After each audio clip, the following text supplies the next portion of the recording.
ये जीवन कहानी उस महान व्यक्ति की है जिनकी स्मृति में यह स्मारक निर्माण किया गया है। हरे कृष्णा कृष्णा कृष्णा हरे हरे, हरे राम राम राम।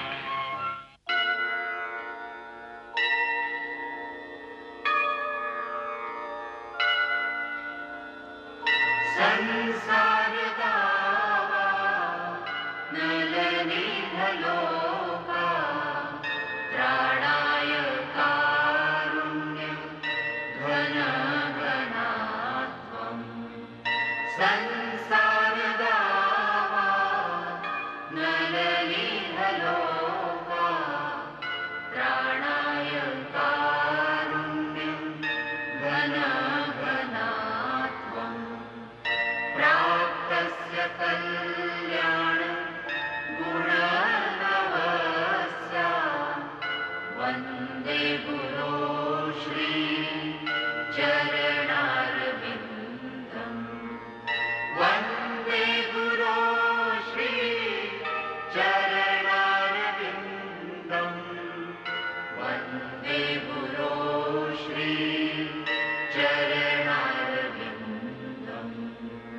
वन्दे गुरो श्री चरणारविन्दम्। वन्दे गुरो श्री चरणारविन्दम्।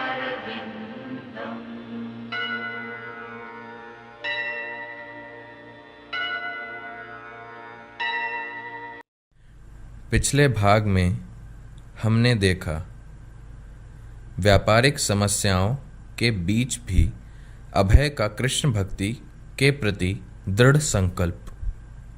अब आगे।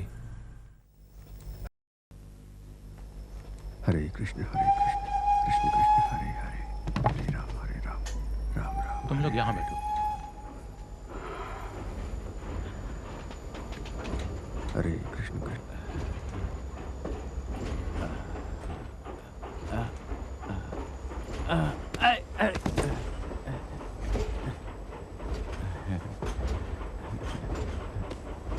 आभारी हूँ आपका। आपको मुझे धन्यवाद नहीं देना चाहिए। आपका दिल बहुत उदार है। बैठिए।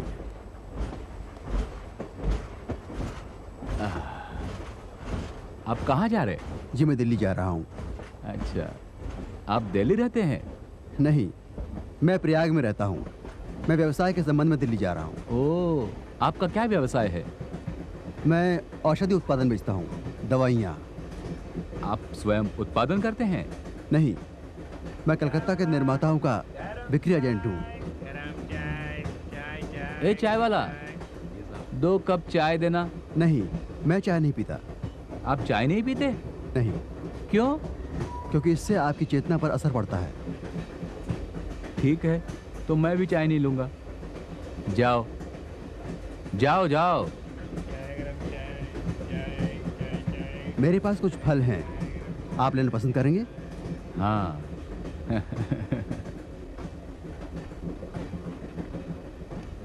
धन्यवाद।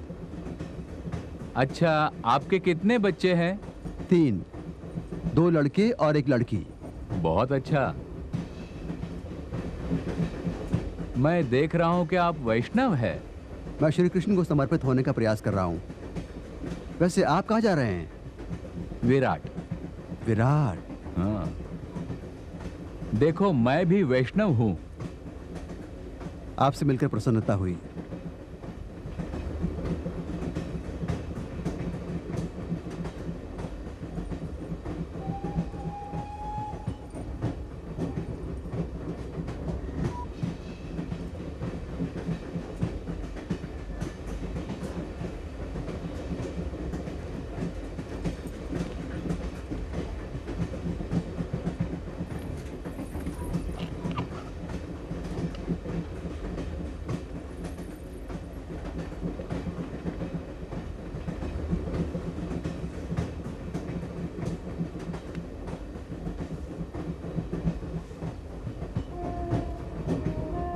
राजा समस्त सुरमूर्ति अशेष तेजा, यस्य अज्ञाय भ्रमति संभत काल चक्रो, गोविंदम आदि पुरुषम तम अहम भजामि।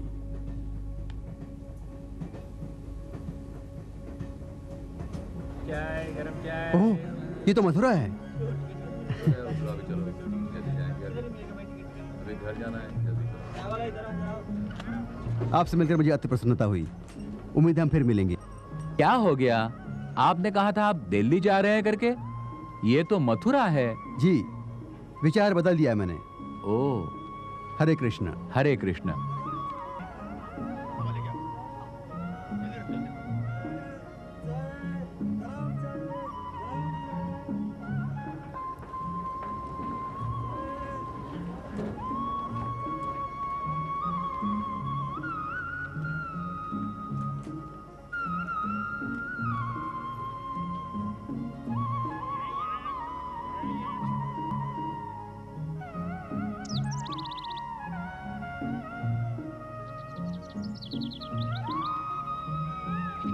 जरा सुनिए। हाँ जी, कहिए। क्या आप बताएंगे कि मैं भक्ति प्रदीप तीर्थ महाराज से कहाँ मिल सकता हूँ? अरे अभय बाबू, कितना सुखद आश्चर्य है। स्वागत है अभय बाबू ब्रजमंडल परिक्रमा में। कब आया आप? अभी आया। बहुत बहुत धन्यवाद। आपका आशीर्वाद हमेशा मेरे साथ रहा है।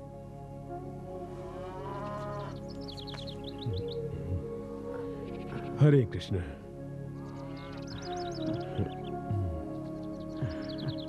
अपने आने की खबर आपने पहले क्यों नहीं दी? आपको यहाँ लाने के लिए हम किसी को स्टेशन भेज देते।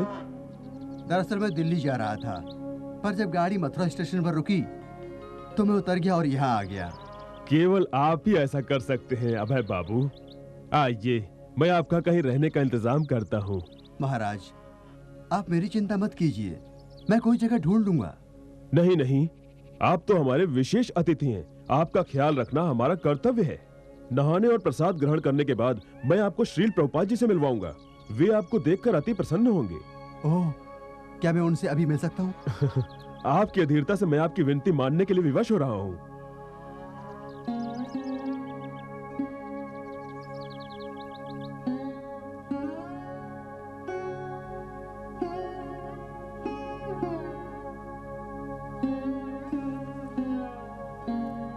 दासोस्मि, मैं आपका दास हूं। श्रील प्रभुपाद जी, ये है अभय बाबू, इलाहाबाद से आए हैं। हाँ, मैं इन्हें जानता हूं। आपको देकर आनंद हुआ अभय। आप थक गए होंगे। जाइए, आप नहाकर प्रसाद लीजिए, बाद में बातें करेंगे।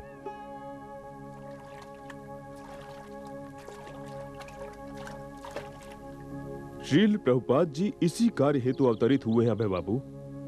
वो स्वयं ही इस महान कार्य का प्रचार एवं प्रसार कर रहे हैं। वो हर जगह केंद्र खोल रहे हैं और आध्यात्मिक संदेश छपवाकर बांट रहे हैं। वो सभी को चैतन्य महाप्रभु के महान उद्देश्य की ओर ले जा रहे हैं। आप इलाहाबाद केंद्र से कितनी तन्मयता से जुड़े हैं अभय बाबू।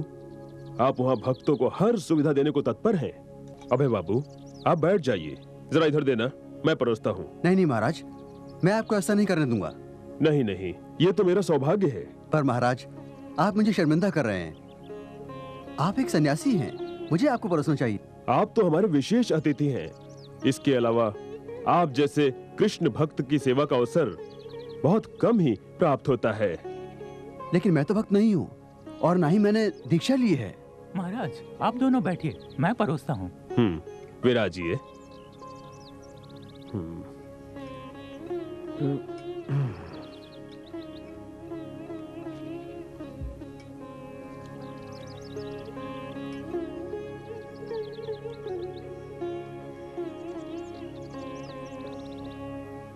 अभय बाबू, उपासक का परमेश्वर के प्रति प्रेम बाहरी शिष्टाचार पर ही निर्भर नहीं करता। ये तो हृदय की पवित्रता है जो परमेश्वर के प्रति प्रेम में परिवर्तित हो जाती है। तीर्थ महाराज, मुझे ऐसा बताया गया है कि एक सच्चा उपासक हर दूसरे को भक्त मानता है और इसे मैं आपके व्यवहार में देख रहा हूँ। अभय बाबू, आपको जब श्रील प्रभुपाद जी से मिलवाया तो जैसे ही उन्होंने ये कहा कि मैं जानता हूँ इन्हें, ये सुनकर मुझे ऐसा लगा जैसे आपका संबंध उनसे सिर्फ इस जन्म का ही नहीं बल्कि कई जन्मों से है।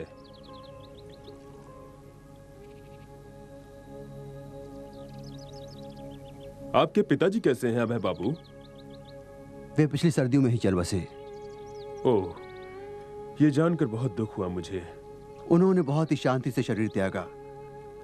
मृत्यु के कुछ ही दिन पहले उन्होंने मठ को एक गाय देने के लिए कहा और भक्तों को भोज देने के लिए। बाद में भगवान श्री कृष्ण का नाम सुमिरन करते हुए अपने प्राण त्यागे। भाग्यशाली थे वो। काश मेरा भी अंतिम समय ऐसा ही हो। श्री कृष्ण शक्ति प्रकट होती है श्री, भू और नीला में। नील शक्ति है श्री कृष्ण का धाम। जहां एक जगह हम अपनी पार्थिव आंखों से वृंदावन देखते हैं, वो स्थान अणु रेणु से निर्मित है। वास्तव में अंतिम स्थान है श्री कृष्ण का, परमेश्वर का। ये भूमि है चिंतामणि की। यहां की धरती में पानी नहीं बहता वो तो अमृत है, और यहां वृक्ष नहीं होते वो तो कल्प वृक्ष है। आप अब तक कहां थे? हम स्थानीय मंदिरों के दर्शन के लिए परिक्रमा कर रहे थे श्रील प्रभुपाद। श्रीमद् भागवत पर दिया जा रहा व्याख्यान अपने आध्यात्मिक गुरु का सुनने के बजाय देवताओं की मूर्तियों के दर्शन करने जाना समय नष्ट करना है। यह तो ज्यादातर अपनी खुली आंखों का अच्छा व्यायाम है। आप अपने परमेश्वर के अंतिम आध्यात्मिक रूप अपनी खुली आंखों से कभी भी देख नहीं सकते। हर कोई अपनी आंखों से हर कोई उसे सुन सकता है। इसलिए इस प्रक्रिया को कहते हैं स्त्रोत पंथ। जैसे जैसे आप सुनते हैं, आपकी आत्मा शुद्ध होती है तथा आपकी विवेक बुद्धि आध्यात्मिक बन जाती है। परिणाम स्वरूप अपने आप को परमेश्वर का बोध निश्चित रूप से हो जाता है। सर्वोच्च वास्तविकता कभी भी भौतिकता से प्राप्त नहीं होती। इसलिए अपनी बात को फिर से दोहराता हूं कि आप ध्यान से सुनिए, कान खोल दीजिए ताकि आप स्पष्ट रूप से देख सकें। जब मैंने आपको पहली बार देखा 10 साल पहले, तब आपने मेरा अंधकार दूर कर मेरा हृदय सर्वोच्च ज्ञान से ओतप्रोत कर दिया। तब से मैंने आपको अपना परमार्थ गुरु माना। पूरे विश्व में चैतन्य महाप्रभु को संदेश फैलाने का कार्य आपने मुझे सौंपा। लेकिन 10 अनमोल वर्ष बीत गए, मेरे हाथ से आपका कोई भी कार्य नहीं हुआ। मैं आपके लिए अनुपयोगी रहा। बताइए मैं क्या करूं? आपकी सेवा कैसे करूं? चिंता मत कीजिए अभयचरण। योग्य समय आने पर श्री कृष्ण ही आपसे अपने कार्य सिद्ध करवा लेंगे। ये तो आपकी कृपा का फल है शील प्रभुपाद जी। आपकी दया से मैं थोड़ा कुछ कर सका। श्री चैतन्य महाप्रभु का संकीर्तन लक्ष्य जब पूरे विश्व भर में हर गांव हर शहर में फैल जाएगा, तब आप उसमें समर्पित हो जाइए। उसे पूर्ण करने के लिए श्री चैतन्य महाप्रभु आपको अपनी कृपा दृष्टि अर्पित करेंगे। ये तो आपकी कृपा का फल है शील प्रभुपाद जी। इस भौतिक जगत से बाहर निकालकर आप मुझे अपना शिष्य स्वीकार कर मुझ पर दया कीजिए। हाँ, मैंने पहले से निश्चित किया आपको दीक्षा देने का, आने वाले पूर्णिमा को इलाहाबाद में। अब जाकर विश्राम कीजिए, आप थक गए होंगे।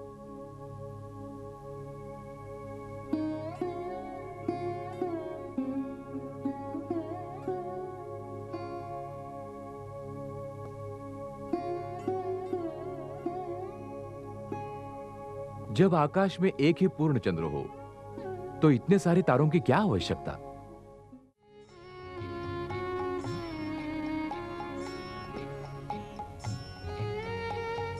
श्री चैतन्य महाप्रभु के संदेश का प्रसार क्यों नहीं करते? मैंने अपने जीवन का अंतिम लक्ष्य पा लिया है। आज से शील भक्ति सिद्धांत सरस्वती ठाकुर मेरे आध्यात्मिक गुरु हैं। चिंता मत करो अभयचरण। योग्य समय आने पर कृष्ण ही आपसे अपने महत्वपूर्ण कार्य सिद्ध करवा लेंगे। सभी जीवित गण केवल मनुष्य गण ही नहीं, कृष्ण के सेवक हैं। ध्यान से सुनिए, कान खोल दीजिए ताकि आप स्पष्ट रूप से देख सकें। कृष्ण भक्ति का उपदेश इतना महत्वपूर्ण है कि वह किसी चीज के लिए रुकेगा नहीं। जाओ, संदेश का प्रसार करो पूरे विश्व भर में, यही अपना मूल कर्तव्य है। हाँ, मैं जानता हूं, आपको देखकर आनंद हुआ अभय। आपने मुझे बुलाया? हाँ, क्या तुम जानती हो राधा, श्री प्रभुपाद जी ने मुझे दीक्षित करने का निश्चय किया है। अच्छा, ये तो बहुत अच्छी बात है। आप इसके लिए कितने दिनों से प्रतीक्षा कर रहे थे? हाँ, सामान्यतः ऐसी परंपरा है कि पति और पत्नी दोनों एक साथ दीक्षा लेते हैं। क्या हुआ? मुझे मालूम नहीं, सच मुझे मालूम नहीं। क्यों? मुझे नहीं लगता कि मैं दीक्षा के लिए तैयार हूँ। राधा, इसमें घबराने की कोई बात नहीं है। दीक्षा एक बहुत गंभीर विषय है, इसमें वचनबद्धता की आवश्यकता है। हाँ, आध्यात्मिक प्रगति के लिए इसी वचनबद्धता की आवश्यकता होती है। देखो राधा, तुम तो पहले से ही देवताओं की पूजा करती आई हो। आवश्यकता अब केवल इतनी ही है कि तुम अपनी भक्ति को आगे बढ़ाओ। वही तो नहीं बढ़ रही जो घबराने का कारण है, जिसे हमें छोड़ना है। हम तो कभी इन पाप कर्मों में लिप्त रहे ही नहीं हैं, जैसे कि मांसाहार, जुआ खेलना, मदिरापान, यौनाचार आदि। तो छोड़ना क्या है? और चाय का क्या?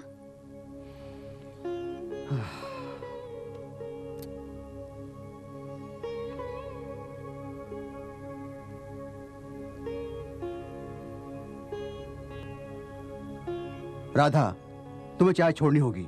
मुझे वो क्यों छोड़नी होगी? क्योंकि चाय में मादकता होती है। क्यों?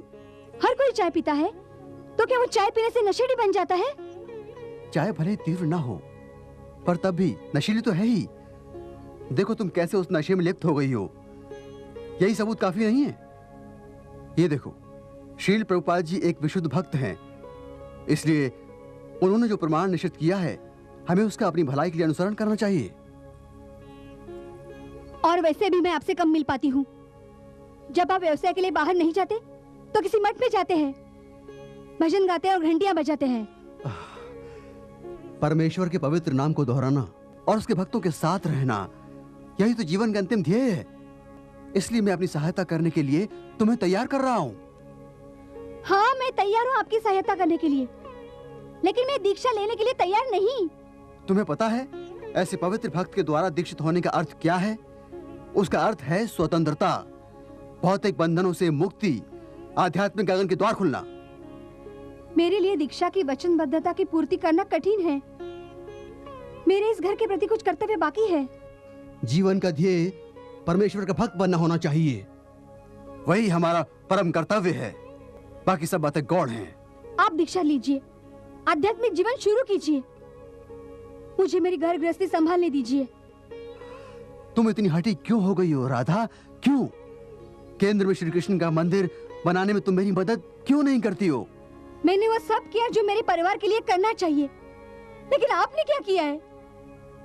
आपसे हमें मिली है केवल उपेक्षा। क्या तुम सोच सकती हो ऐसा क्यों हुआ? क्योंकि तुम सदैव आध्यात्मिक जीवन में साथ देने के लिए हिचकिचाती आई हो। ठीक है, मैं जबरदस्ती नहीं करूंगा, जो तुम्हें करना करो।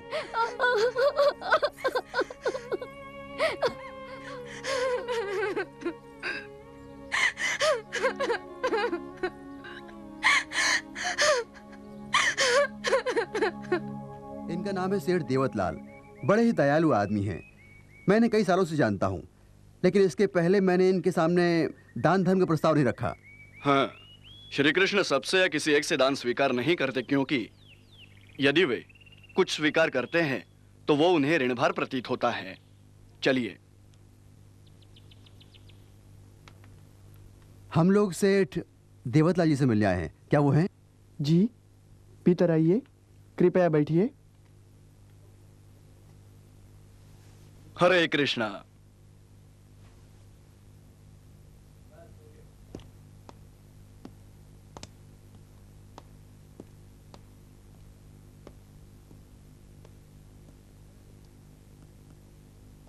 हरे कृष्णा। नमस्कार, कैसे हैं आप? ठीक हूँ। कृपया भीतर आइए। इधर से बैठिए। बैठिए।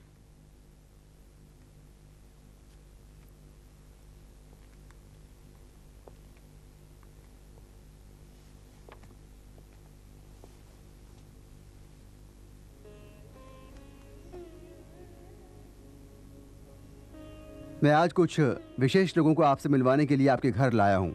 ये तो मेरा सौभाग्य है बाबू। तीर्थी कुर्वन्ति तीर्थाणी स्वंतस्थेना गदभृता। आप जैसे संत लोग तीर्थ स्थान को भी पवित्र कर देते हैं। सेठ देवतलाल जी, सच्चा संत वही होता है जो अपने हृदय में परमेश्वर को सदा बसाता है। भगवान का भक्त बनने का प्रयत्न करने वाला मैं तो बहुत ही सामान्य आदमी हूँ। आपके शब्दों से मुझे ऐसा लगा आप बहुत बड़े ज्ञानी भक्त हैं। नहीं नहीं, मैं कोई ज्ञानी व्यक्ति नहीं हूँ और न ही भक्त हूँ। मैं तो एक सामान्य सा व्यापारी हूँ। मेरा सारा जीवन पैसे के आसपास घूमता आया है। यही ध्यान लगा रहता है कि पैसा कैसे द्विगुणित हो। और इसके अलावा मुझे घर गृहस्थी का भी चक्कर है। वास्तव में घर गृहस्थी करना भी एक आश्रम है, जो है गृहस्थाश्रम, जहाँ कोई आध्यात्मिक जीवन का संवर्धन कर सकता है। यहाँ बहुत से श्री कृष्ण के ऐसे अनुयायी आपको मिलेंगे जो पहले घर गृहस्थी करते थे। हमारे परमार्थ गुरु के पिता केवल गृहस्थ नहीं थे, वे अंग्रेजी शासन में कुछ समय तक उच्च पदस्थ अधिकारी भी थे। और यहाँ हमारे समक्ष एक ऐसे ही गृहस्थ भक्त बैठे हैं। आप मुझे इनके सामने लज्जित कर रहे हैं महाराज। श्रीपद भक्ति सारंग गोस्वामी महाराज हमारे आध्यात्मिक गुरु के सबसे पहले संन्यास शिष्य, जिनके बारे में मैंने पहले ही बताया है, तथा भक्ति रक्षक श्रीधर महाराज हमारी मुंबई की विविध प्रस्तावना में मदद करते हैं। प्रयाग में श्री श्री राधा कृष्ण का मंदिर बनाने के लिए महाराज विशेष रूप से यहाँ आए हैं। ये तो अच्छा समाचार है। आपसे मंदिर हेतु चंदा लेने के लिए मैं इन्हें यहाँ लाया हूँ। अभय बाबू, मैं आपकी मदद जरूर करूंगा, लेकिन मुझे सोचने दीजिए। देवतलाल जी, इसमें सोचने की क्या बात है? मुझे रकम के बारे में सोचना होगा। परमेश्वर के लिए दान के बारे में सोचने की कोई आवश्यकता नहीं है। देवतलाल जी, उसने आपको बहुत दिया है। ये तो आपका कर्तव्य बन जाता है कि आपकी मिल्कियत में से कुछ भाग उसे देकर अपनी कृतज्ञता व्यक्त करें। हाँ, मानता हूँ। इसीलिए तो मैं दान धर्म करता हूँ। यहाँ ऐसी कई धार्मिक संस्थाएं हैं जो मेरे पास आती रहती हैं, लेकिन देखिए, मेरी अपनी भी सीमाएं हैं।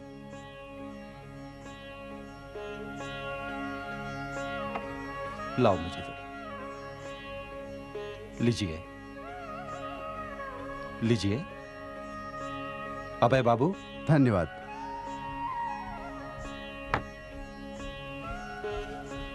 पर सेठ जी, ये मंदिर तो एक ही बार बनने वाला है। ऐसा नहीं कि हम लोग हर रोज आपके घर आएंगे। मैं आपको कई सालों से जानता हूं। मैंने इसके पहले आपसे ऐसा आग्रह किया? यह सच है अभय बाबू, लेकिन नहीं, परवर कोई नहीं। जल्दी निश्चय कीजिए। ठीक है, मैं आपको 10,000 रुपए देता हूँ। बस? केवल 10,000? आपके जैसे व्यक्ति के लिए ये तो बहुत मामूली रकम है देवतलाल जी। अच्छा, मैं आपकी ये समस्या आसान करता हूँ। कम से कम 20,000 कर दीजिए।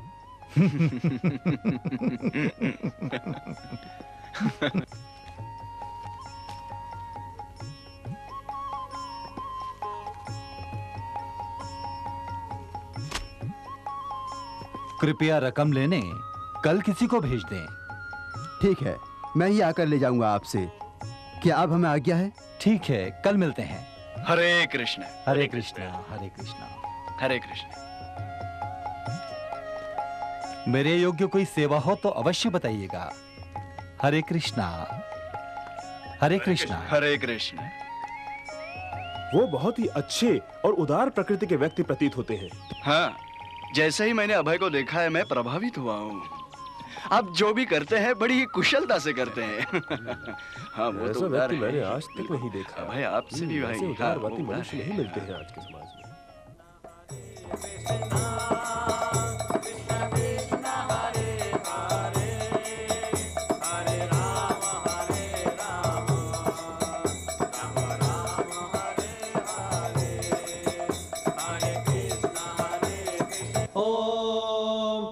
सं नो मित्रः सं वरुणः सं नो भवत् Aryama.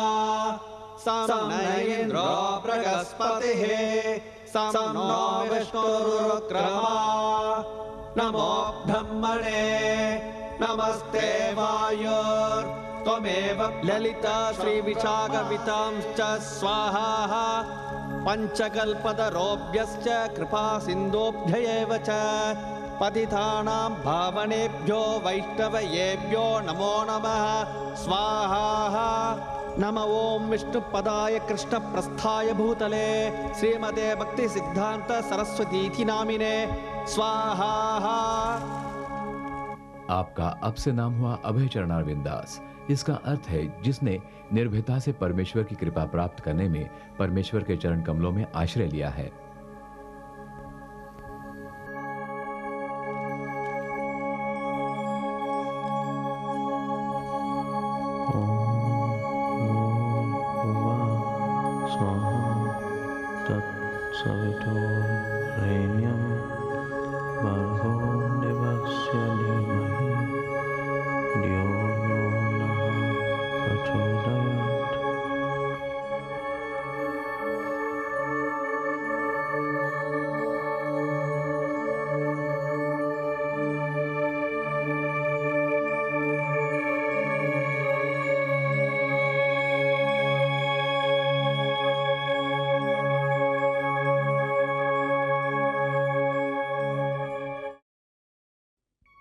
Foreign Lands, written by Robert Louis Stevenson. Up into the cherry tree, who should climb but little me? I held the trunk with both my hands and looked abroad on foreign lands. I saw the next door garden lie, adorned with flowers before my eye, and many pleasant places more that I had never seen before. I saw the tempting rivers past and read the skies with looking glass. The dusty roads go up and down with people traveling into town. Ma!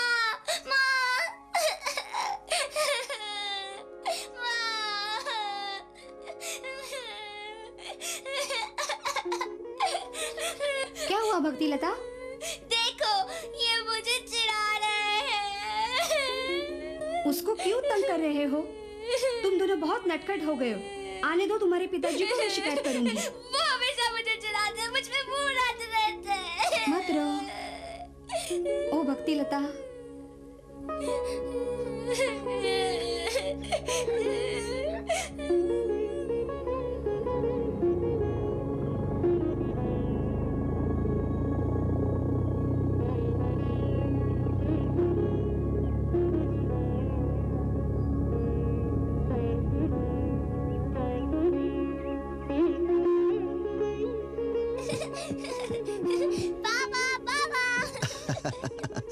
अरे आज तो तुम अंग्रेज ma'am लग रही हो। हाँ, आज ही मेरे लिए माँ ने लाया है। बहुत अच्छा, तुम अच्छी लग रही हो, लेकिन साड़ी पहनोगी तो और भी सुंदर लगोगी।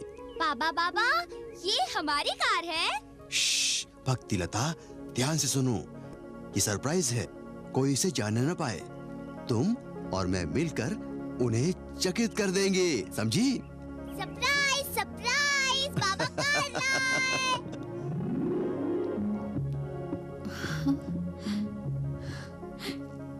क्या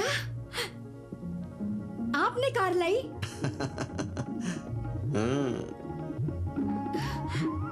ये कार आपने लाई? ये नई कार, हाँ, बहुत